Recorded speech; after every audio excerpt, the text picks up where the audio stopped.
Greetings, my Facebook friends. It's Thursday, the 8th of October. And did you all watch the Nolan show last night? Well, I sent a good friend of mine up to Stormont and to the BBC to try and find some information from me. And my good friend was Buzz Lightyear, yeah. I got one of my grandson's wee toys, Buzz Lightyear, and I asked Buzz to go up to Stormont, the BBC, and report back to me. And this is what he said. Yeah. Couldn't find an intelligent life source anywhere. What do you do? Okay, listen, quickie. I am over 65 years of age. I am in the vulnerable category. For those of you who don't know me and you're watching this for the first time, or you're seeing me for the first time, I have a first class honours degree in biology. I have a master's degree in contemporary biology and biochemistry. I am a chartered biologist and I am a member of the Institute of Biology. I used to belong to the Royal Society of Biology, but I got excommunicated from that a couple of months ago because I said that vaccines were related to autism and that the coronavirus is not what the government says it is. So I got booted out. And I join a long list of people who are not afraid to speak out. And the truth we're told, there's loads and lots of nurses and doctors in our wee country and all over the world who have mortgages to pay, bills to pay, and they're keeping their mouths shut. Before we go any further, the coronavirus is real. It has resulted in death. So has the flu, so has the common cold, so has cancer, diabetes, heart attack, road accidents, you name it. Okay? Now listen. Why am I not scared? Why do I not wear a face mask? Okay. This is a flower head. Flower head produces pollen. Pollen goes off willy-nilly, freely through the air, floats all over the place. It's light. This is a coronavirus. This is the thing you're all scared of. This is my model coronavirus. Now, it does not behave the same as pollen. Okay? It resides in the respiratory tract. And how you get it is by breathing it in through your mouth, through your nose, or through your eyes. Pay attention, face mask wearers who are wearing a face mask thinking that the face mask is protecting you from a virus. It's not, because it'll get through your eyes just as quick as like locking your front door, locking your back door, and leaving your windows open. A burglar will get in through the windows just as easy. So anyway, what happens when the virus enters your respiratory system? Here it is. The respiratory system is lined with mucus. This is key. This is absolute key. I'm speaking as a biologist here, by the way. Lining your respiratory system is a layer of mucus. It's sticky. It's the role of mucus to trap dust, germs, bacteria, and viruses, etc. Job it does very well. So, the first thing the virus will encounter is a layer of mucus. My fingers represent the epithelial layer of your lungs, of your windpipe, of your nose, your nasal cavity. So the virus, first of all, has to get through the mucus layer. It will be trapped, and the little spikes will get stuck into the mucus layer. If it does manage to get through the mucus layer, and it can do you no harm, by the way. This cannot do you any harm. It can't sting you. It can't bite you. It can do nothing anywhere in your body. Even there, it can't do you any harm. It has to get inside your epithelial cells, steal those cells' DNA, and then make copies of itself. That's when it does the harm, okay? But on the other side of the mucus layer, along this epithelial layer, we have millions and millions of killer T cells whose job it is to look for bacteria, germs, and fungus, and it kills them, a job it does very well. This is why it's important to have a strong immune system. Why am I not worried about if I go into a shop?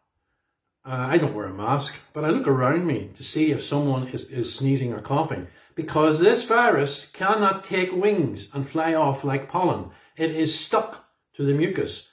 And the way that virus will come out through my respiratory system, if I was contagious, is by a cough or a sneeze. It can't take wings and fly away. So that is why I am not worried. I mean, out in the atmospheric air, see people driving a car with a mask on, nobody near them. That is nuts. The virus cannot leave a contagious person's system unless it is expelled. Now, people are going to say, what about the asymptomatic people? An asymptomatic person is a person who has the virus, but is not showing any symptoms. They're not coughing, not sneezing, haven't got a temperature. That being the case, that person has a very, very small viral load. Yeah? And even if someone was contagious, they have to sneeze or cough. Now, way back 4 months ago, I give you the example of my good friend Harry Fay. Harry Fay was at death's door with the virus. And when I interviewed him, after his isolation, recovery, and I said, Harry, I can't believe how your wife and daughter didn't get that and you coughing and sneezing all over them. He said, Liam, I never coughed nor sneezed once, and that's all the evidence I needed. And since I put that post up, about 15 or 16 different people have come on and said to me, Liam, what Harry went through is exactly what I experienced. My uncle or my auntie or so-and-so had exactly the same symptoms as Harry, and none of the family in the house got it because the person did not sneeze or cough. That is evidence for me. I mean, I am given evidence that an asymptomatic person cannot spread the virus unless they cough or sneeze. So when I go into a shop, I look around me. Now, before the mask wearing came mandatory a month ago, when people really weren't wearing the masks in shops, I would have went into the shop or Tesco's or wherever and looked around me and see if anybody was coughing or sneezing, see if anybody were showing symptoms. And if they weren't, I didn't give a damn, right? And I still don't, okay? Now, last week I attended a wake of a very, very dear friend of mine who I used to teach many, many years ago. And while I was there, I met a couple of other ex-students I hadn't seen in 30 years. One I asked, we'll call him Tom, that's not his real name, he can't give his real name. Tom, where are you working? I'm working in the city hospital. He said, wow, how long are you working there? 25 years. Wow, I said.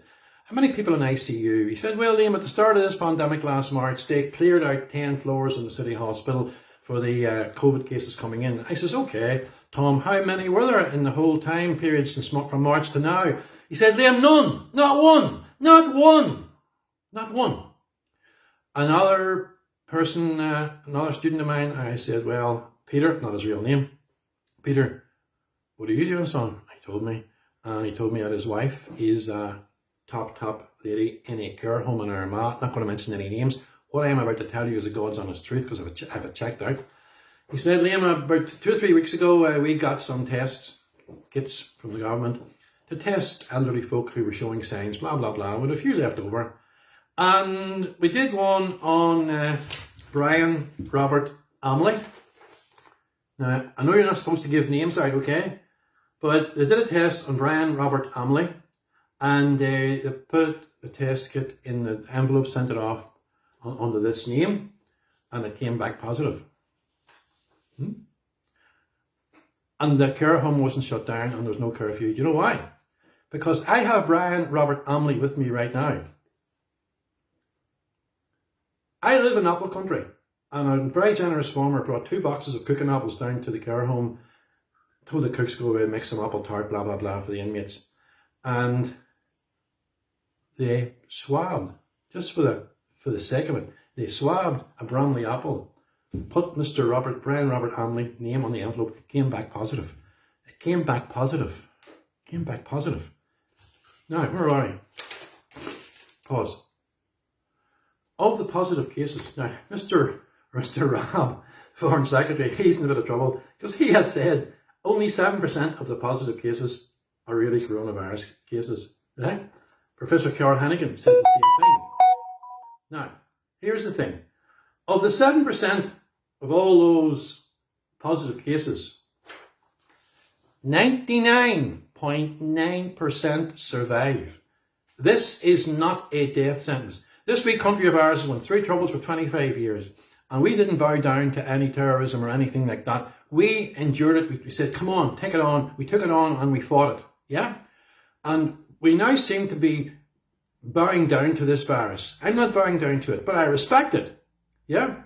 And during those times in the troubles, one side of the community was suspicious of the other side. And that was horrible, wasn't it? That was terrible. And very,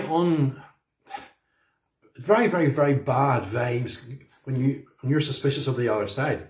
Now the government has everybody suspicious of everybody else, including your own family members. And that is sick. That is sick. Yeah? So listen, I'm finishing my rant here. I'm just about to head off now to deliver some Dr. Wool's products.